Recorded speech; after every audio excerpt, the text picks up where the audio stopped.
Alrighty, well, this week's episode of Gotham, to put it frankly, was competently made, but there were a few glaring issues that I think really prevented it from being as accomplished as it could have been, and it's all the more sort of disappointing given how effective or relatively effective the arc involving the Ogre has been up to this point, especially in the characterization of the Ogre himself.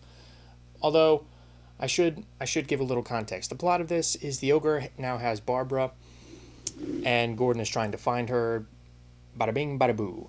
And in addition, Penguin is making his move against Maroni, but not all may be as it seems. So, right away, Milo Ventimiglia still works as the Ogre. He's still menacing, and we actually got a more intimate look at how he treats women in this episode. Whereas before, we've only got sort of hints at it, and the occasional flashback, and lots of people telling us how he goes through his routine. But seeing him actually digest the fact that Barbara is different, and and really seeing him go through sort of a twisted version of his normal routine makes him all the more effective. However, what actually does not work here is the fact that Barbara, again, is not a very strong character. In fact, she's pretty weak.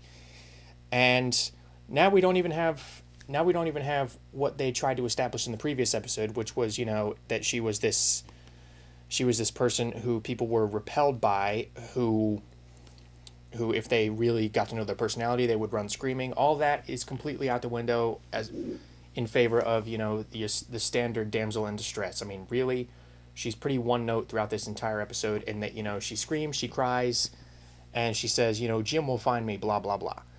And yeah, that's pretty disappointing because even though the characterization that they gave her in the previous episode was completely inconsistent with how they portrayed her up to this point, it was still something and still could have made for an interesting dynamic between her and Milo Ventimiglia. But instead, no, she's just reduced to a crying damsel. So that was pretty disappointing. And in addition, this is a spoiler. At the end of the episode, the Ogre forces her to choose someone to kill, or else he would kill her.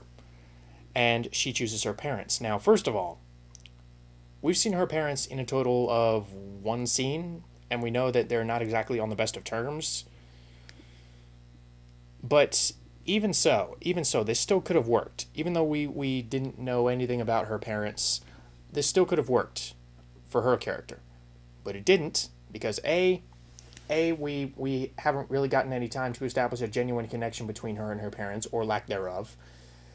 And B, how she played it very spaced out, and I'm not really sure what they were going for. If there's one assumption I can make about Barbara at this point is that she is very, very easily traumatized and very easily scared, because she was reduced to a wreck after spending 5 minutes with Zaz. So that was one instance, and another instance where the Ogre didn't even really do anything to her aside from briefly have her spend time in his 50 Shades of Grey room. Aside from that, he didn't really do anything to reduce her to this sort of spaced out wreck. I mean, he could have drugged her, but I don't remember him doing that. So the fact that she just has this blank expression on her face as he's murdering her parents, I thought really robbed the scene of dramatic tension. However, what did work about this episode is the manhunt that Gordon conducted, and seeing how this affects his character, because even though he broke up with Barbara, he still feels that he is responsible. And actually seeing him deal with the consequences of pursuing the Ogre is something that was actually really compelling, and seeing him and Bullock again really, really show off their chemistry with each other was what made the manhunt pretty entertaining. They're going around tracking down this guy, and they go to this BDSM bar, or this club, something where Bullock goes in, because this is actually a funny moment. He says, "Oh, good, you gave the ticket to me, because you could not look more like a cop if you put on a blue uniform." So that was pretty clever, and again shows off their chemistry.